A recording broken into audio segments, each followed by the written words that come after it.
हम लोग हैं पी ब्लॉक के तत्वों में हैं और आज इसको अंतिम कर देते हैं, ठीक है ना। आज इसका अंतिम हो जाएगा। हम लोगों को अक्रिय गैसों के बारे में पढ़ा था कि ये जल्दी किसी से रिएक्शन नहीं करते हैं, है कि नहीं।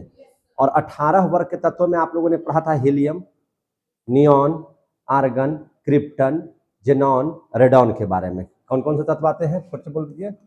हीलियम, नियॉन, फिर से बोलिए, आर्गन, उसके बाद क्रिप्टन, जेनॉन, रेडॉन। और आपने यहाँ देखा था कि जेनॉन एक तो है जो रिएक्शन कर लेता है फ्लोरीन के साथ भी और ऑक्सीजन के साथ भी। इसका गुण ऑक्सीजन की तरह होता ही है। इसके बारे में हम लोग ने आपको बताया है, हमने आपको बताया है। तो आज हम लोग पढ़ लेते हैं रासायनिक गुण। याद है कि पढ़ रहे थे, और रासायनिक गुण में हम लोग देख रहे थे, है ना, ऑक्सीजन फ्लोरीन के यौगिक देख लिए उसको। आज हम लोग जो पढ़ेंगे, आज पढ़ेंगे हम लोग जेनॉन और ऑक्सीजन के यौगिक। क्या जी? ऑक्सीजन के यौगिक। कोई दिक्कत? आज इसके बारे में हम लोग बढ़िया से पढ़ लेंगे, ध्यान से समझिएगा। तो सबसे पहले देखिए, ये रिएक्शन को याद कर लीजिएगा आप। ये रिएक्शन जो हम दे रहे हैं याद कर लीजिएगा। क्या याद कर लीजिएगा? तो 6 को ले लेंगे फ्लोरीन के साथ, है ना, जेनॉन को। किसको ले लेंगे? जेनॉन को। और 12 को H2O ले लेंगे। जल का अणु कितना ले लेंगे? 12 को। और जब इसकी अभिक्रिया हम करवाते हैं, यानी कि जल अपघटन करवाते हैं, इसको क्या बोलेंगे हम लोग? जल अपघटन। यही ना बात बोलेंगे। तो जब हम इसको जल अपघटन करवाएंगे तो जल अपघटन के फल स्वरूप जो होता है आपको क्या बन जाता है? तो XC अलग हो जाता है। जेनॉन क्या हो जाएगा? अलग हो जाएगा। जेनॉन क्या हो जाएगा? अलग हो जाएगा। XeO3 भी अलग हो जाएगा इससे। चूंकि देखिए जेनॉन यहाँ पे 4 है, तो यहाँ जेनॉन 6 का 24 गो है। कितना है? 24 गो। तो यहाँ 4 गो लेकर के आए हैं, तो ये जेनॉन आपका क्या हो जाएगा? अलग हो जाएगा। समझे कि नहीं? और 2XC यहाँ पे हम लोग इसको लगा देंगे। कितना लगा देंगे? 2XC लगा देंगे। समझे कि नहीं? और 24 को HF ले लेंगे। 24 को क्या ले लेंगे? HF। 24 को क्या निकल जाएगा? HF। समझे कि नहीं? और क्या बन जाएगा? तो 6 ठो ऑक्सीजन बनेगा, यानी कि इसको हम लोग लिख सकते हैं 3O2। आप देखिएगा जेनॉन ऑक्सीजन के यौगिक में हमने आपको पढ़ाया था कि XeO3 बनेगा। बनेगा कि नहीं बनेगा? और क्या बन सकता है? तो XeOF4 बनेगा, है कि नहीं? बनेगा कि नहीं? जेनॉन ऑक्साइड टेट्राफ्लोराइड, है कि नहीं? और बन जाएगा क्या चीज? XeO2। और यहाँ जो है F भी 2 लगाएगा, यानी कि XeO2F2। यही 3 यौगिक का निर्माण होगा, जिसमें आपने XeO3 के बारे में कैसे बनेगा ये आपने सीख लिया। समझ में आया कि नहीं? तो ये रिएक्शन तो आपको याद करना पड़ेगा, और ये परीक्षा में लिखिएगा भी नहीं, ये वाला लिखिएगा। कैसे लिखिएगा? देखिए ध्यान से, ध्यान से समझिएगा। आप ले लीजिएगा जेनॉन हेक्साफ्लोराइड। क्या ले लीजिएगा? जेनॉन हेक्साफ्लोराइड ले लीजिएगा। और 3 जल का अणु ले लीजिएगा। कितना जल का अणु ले लीजिएगा? 3। इसका हम लोग क्या कर देंगे? जल अपघटन। क्या कर देंगे? जल अपघटन। कोई दिक्कत है? जल अपघटन करेंगे। अब यहां से क्या बनेगा सो समझ लीजिए। यहां से XC एक है, तो यहाँ पे XC ले लेंगे, ठीक है ना। यहाँ पे क्या ले लेंगे? XC। उसके बाद यहाँ पे ध्यान से समझिएगा, XC। ऑक्सीजन यहाँ पे कितना है? 3 है। ऑक्सीजन कितना है? 3। तो ऑक्सीजन इसके साथ 3 ले लिए, तो ये हमारा बन गया कि नहीं बन गया? अब मेरा F6 बच गया और 6 को हमको हाइड्रोजन भी बच गया, तो 6 HF लिख देंगे। तो कोई दिक्कत है? तो ये वाला तो आसानी से सीख जाइएगा, ये वाला याद रखिएगा, परीक्षा में आएगा तो बना लीजिएगा। कोई दिक्कत है? अब देख लीजिए जरा सा आगे। अब क्या देख लीजिएगा?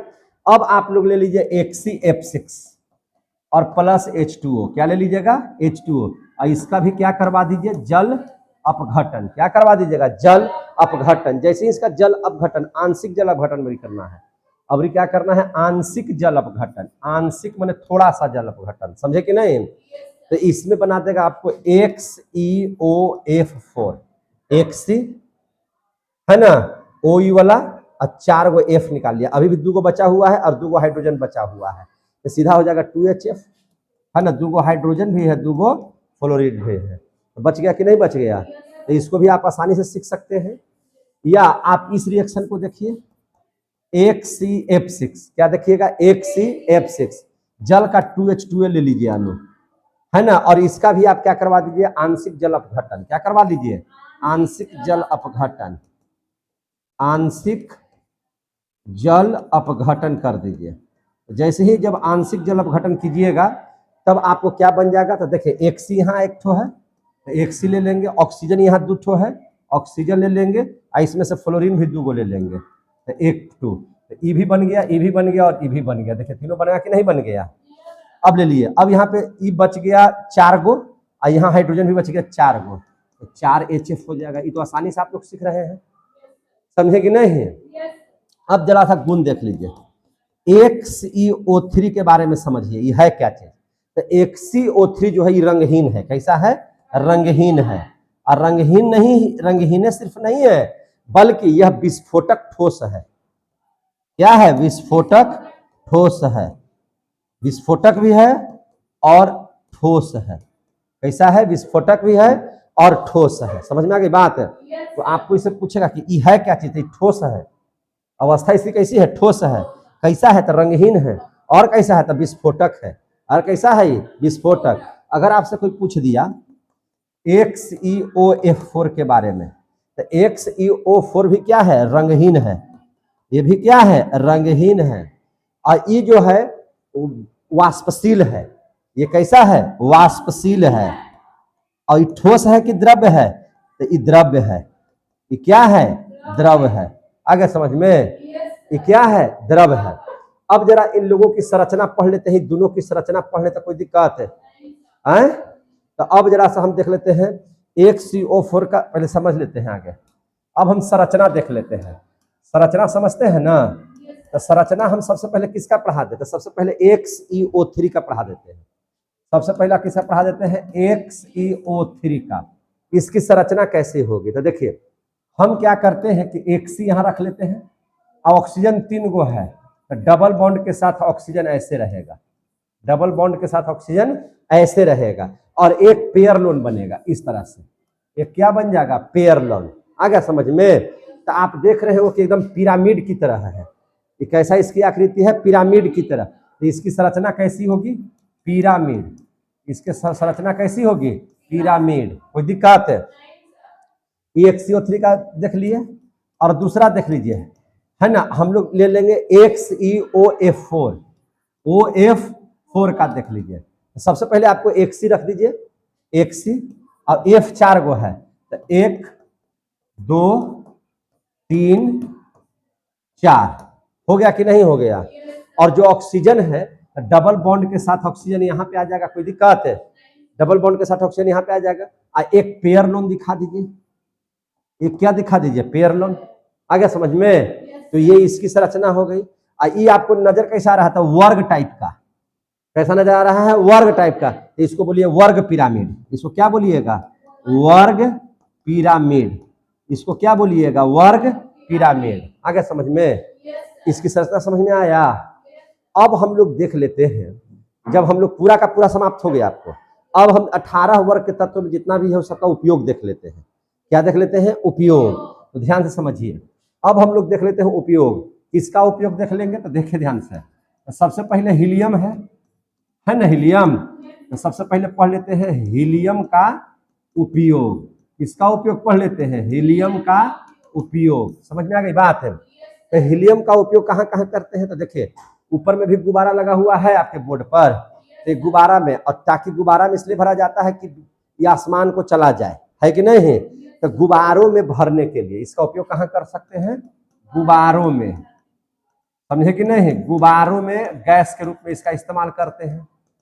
दूसरा, हीलियम का उपयोग और कहाँ होता है, तो देखिए गैस स्थित नाभिकीय रिएक्टर में, है ना। कैसे, क्या हम बता रहे हैं, तो गैस स्थित माने ठंडा रखने के लिए, है कि नहीं, गैस जो है उसको, और गैस स्थित है ना, कहाँ पे, तो नाभिकीय रिएक्टर में। कहाँ पे, नाभिकीय रिएक्टर में।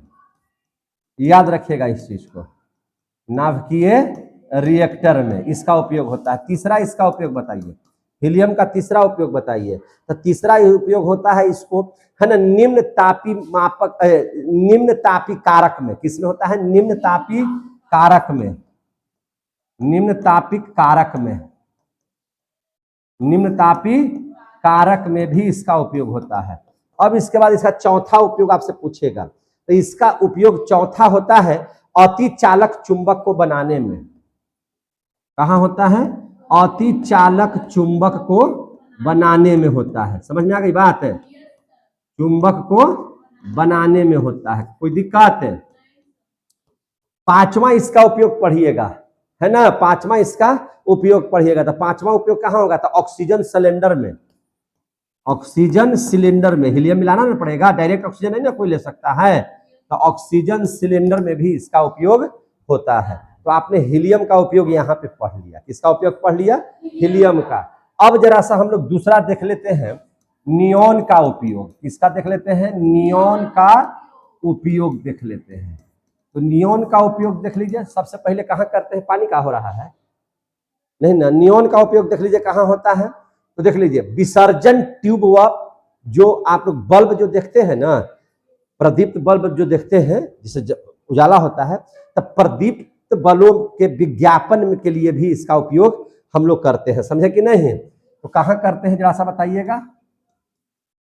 विसर्जन ट्यूब आ गया समझ में? किस ट्यूब में? तो विसर्जन ट्यूब व प्रदीप्त बल्बों, कहां पे? प्रदीप्त बल्बों में विज्ञापन के लिए, बल्बों में विज्ञापन के लिए इसका उपयोग करते हैं। समझ में आ रही है बात? इसका और कहां उपयोग होता है? तो और इसका उपयोग होता है, आप देखिएगा रंगीन टाइप का जो बल्ब नहीं निकलता है, लाल हरियर पीयर ब्लू, आप लोग जलाते हैं ना घर में, तो उसमें डालने के लिए, है कि नहीं? तो हम लोग लिखेंगे कि नियॉन बल्बों का प्रयोग, है ना, ग्रीन हाउस में। नियॉन बल्बों का प्रयोग कहां पे करते हैं हम लोग? ग्रीन हाउस में।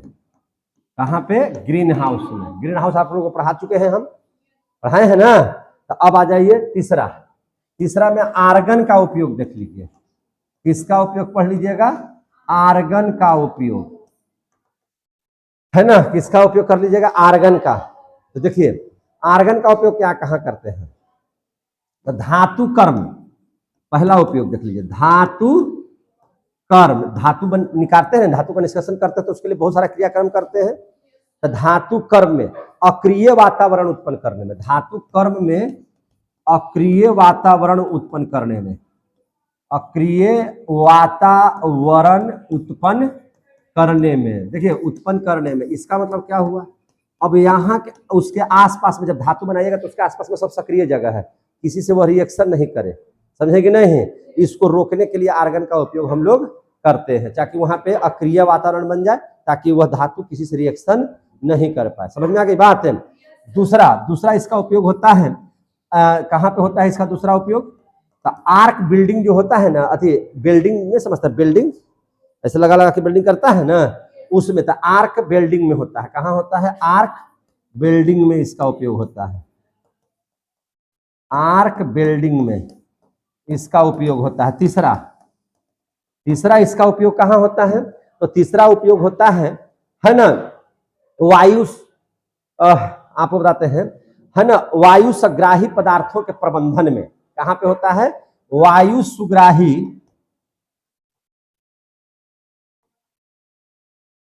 पदार्थों के प्रबंधन में इसका उपयोग होता है। समझ में आ गई बात है? अब आ जाइए, चौथा है, जेनॉन को पढ़ा देते हैं और क्रिप्टन एक में पढ़ा देते हैं, है ना। जेनॉन और क्रिप्टन का उपयोग यही लास्ट कर देते हैं। समझ में आ गई बात ना? तो इसका उपयोग कहाँ होता है? जो चकमक या नाचने वाला नहीं रहता, ढेर मनी बॉल लगे रहता है, तो रंगीन बॉल के निर्माण में विशेष अवसरों के लिए, इसको ऐसे लिख दीजिए, विशेष अवसरों, है ना, क्या चीज पर? विशेष अवसरों के लिए